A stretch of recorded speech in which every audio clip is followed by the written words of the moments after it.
Bonjour à tous, ravi de vous retrouver comme tous les samedis ou presque pour les news moto de la semaine. Alors je vous préviens, on va faire court mais intense aujourd'hui parce que figurez-vous qu'il m'arrive un truc de dingue. Il y a trois semaines à peu près, il y a un petit chiot qui a débarqué devant chez moi comme ça, il était tout seul, il savait pas quoi faire, puis il repartait pas, donc je lui ai donné à manger évidemment. Et puis ça a duré 15 jours, et puis d'un coup paf, il a disparu, on le retrouvait pas, je savais pas où il était. Et puis là, un ami l'a retrouvé devant un garage, le garagiste lui donnait à manger et à boire, mais il l'avait attaché devant le garage en fait, pour que le propriétaire du chien le repère en passant, pauvre petite bestiole. Alors voilà, on me l'a ramené, et pour la petite histoire, le gars en question qui me l'a ramené, c'est quelqu'un qui était abonné à Motor Live quand j'y bossais encore. Quand même dingue cette histoire, le monde est petit quoi. Bref, avec Soraya, donc sa femme, en fait c'est elle qui l'a aperçu pendant une fraction de seconde en passant en bagnole, ils se sont arrêtés, et puis ils m'ont ramené le chien. Alors je lui ai collé un AirTag tout de suite sur le collier pour pouvoir le retrouver facilement, maintenant s'il décide de se refaire la malle, au chien, pas à Sébastien, à Soraya le AirTag. Parce que bon, voilà, en fait j'ai envie de le laisser libre de ses mouvements, le petit Lebron. Alors, on l'a appelé comme ça parce que c'est un joueur de padel que j'adore. Et ouais, c'est un chien d'ici, les gars, ça vit libre, les chiens, ici. Ah, donc je veux pas l'empêcher de faire ce qu'il veut. Mais surtout, en fait, maintenant, il faut que j'aille le faire vacciner, tout ça. Voilà, du coup, je suis un peu charrette, tout ça pour vous dire ça. Je suis un peu charrette, donc je vais pas vous laisser en plan pour autant cette semaine, mais il faut que je me magne. Donc voilà, il sera question de Husqvarna, de Triumph, de Kawasaki, et d'un petit radar bien vicelard.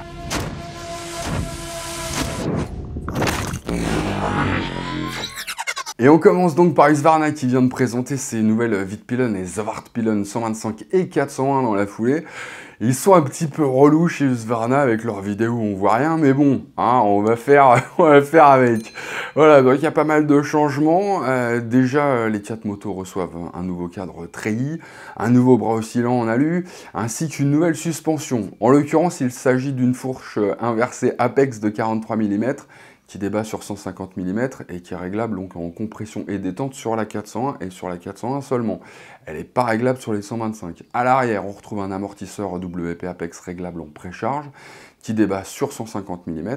Et là encore, sur les 401 et seulement sur les 401, la détente de l'amortisseur est réglable. Côté freinage, alors on est sur des étriers By-Bray, 4 pistons à l'avant, 2 pistons à l'arrière, l'ABS Bosch agit même en courbe, et il y a un mode supermoto, en clair il est déconnectable à l'arrière. Jante de 17 pouces, pneus Michelin Power 6 sur les Vitpilon, Pirelli Scorpion Rally STR sur les Svartpilon, une hauteur de selle qui est identique sur tous les modèles, à savoir 820 mm, 13 litres dans le réservoir et des poids qui varient de 147,5 kg à 159 kg sur la Svartpilon 401 à sec, en fonction du modèle. Nouveau compteur TFT couleur de 5 pouces, connecté bien sûr, et côté moteur, alors on retrouve des monocylindres, mais maintenant Euro 5+, les 125 délivrent 15 chevaux et 11,5 Nm de couple, quand les 399, eux, grimpent à 39 Nm et surtout 45 chevaux. Et là encore, vous allez me dire pourquoi ne pas aller chercher les 47,5 chevaux, histoire d'être au taquet, question législation. Eh ben j'en sais rien. Côté prix enfin, alors on est sur un 5649 € pour la Vitpilon 125, 5749 € pour la Svartpilon 125, 6649 € pour la Vitpilon 401 et 6749 € pour la Svartpilon 401, vous avez compris la logique. Et on peut pas dire que ce soit donné, mais les moteurs sont sympas et le look est quand même hyper travaillé, donc je peux comprendre qu'on se lâche sur ce type de moto, même à ces prix-là. Sera-ce le cas sur les motos à hydrogène? Je ne sais pas, mais Kawasaki a l'air d'y croire en tout cas. Alors autant je crois en la technologie, autant en termes de look là, je pense qu'il va falloir continuer à bosser un petit peu, parce que la Ai SE là, dévoilée par le japonais, comment dire, elle est juste infecte. Surtout l'arrière. Non mais sans déconner quoi. Bon, pour le reste on est pas mal, puisque le fameux moteur à hydrogène se retrouve dans une Ninja H2SX en gros. En revanche, les 2 cartouches d'hydrogène en guise de valise latérale façon caravane pain d'air là, ça va pas du tout. Ça va pas du tout les gars. Faut retravailler, je vous le dis tout de suite. Et dans le même temps, va bien falloir le mettre quelque part le gaz. Bon, ils ont le temps d'y réfléchir, manifestement c'est pour 2030, pas avant. Ils ont le temps d'y réfléchir. En revanche, d'ici là, même si tu as envie de mettre un petit coup de gaz d'un autre genre, tu vois, en ville, détends-toi. Parce que ça y est, les radars urbains commencent à flasher. Ces petites saloperies, on va les appeler comme ça, compactes à souhait, c'est un petit peu les versions déshydratées des radars Thorel, si tu veux. Hop, discretos, ils sont quand même capables de t'allumer pour la vitesse, mais aussi pour un feu rouge que tu passeras à l'orange bien mûr, si tu vois ce que je veux dire. Mais pas les deux en même temps. Ils peuvent, hein, mais ils le font pas. Pour l'instant, ah, on s'est compris.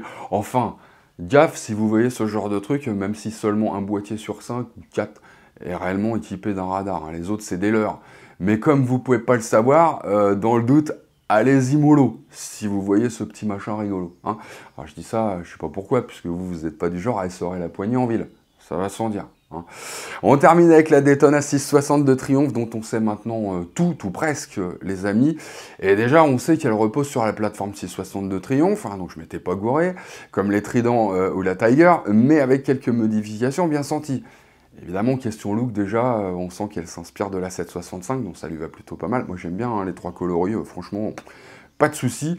Et d'emblée, changement côté moteur, 17% de puissance en plus, le 3 pattes délivre maintenant 95 chevaux à 11 250 tours-minute, avec une zone rouge à 12 650, et 69 Nm à 8 250 tours-minute.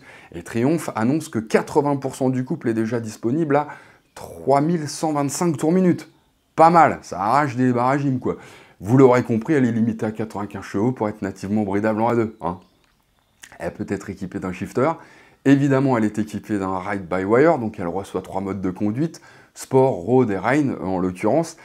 Hop, petit silencieux compact à souhait placé sous le moteur, c'est joli, ça doit bien sonner. Côté suspension, on est pas mal non plus, avec une fourche de 41 mm chez Showa, avec un débattement de 130 mm et un amortisseur également Showa à l'arrière, même si la fourche n'est pas réglable, c'est pas mal quand même. Ça devrait correctement tenir le paveton en plus avec des pneus Michelin Power 6. Côté freinage, c'est pas mal, hein, double disque de 310 mm à l'avant, étrier 4 pistons, et puis simple disque de 220 mm à l'arrière.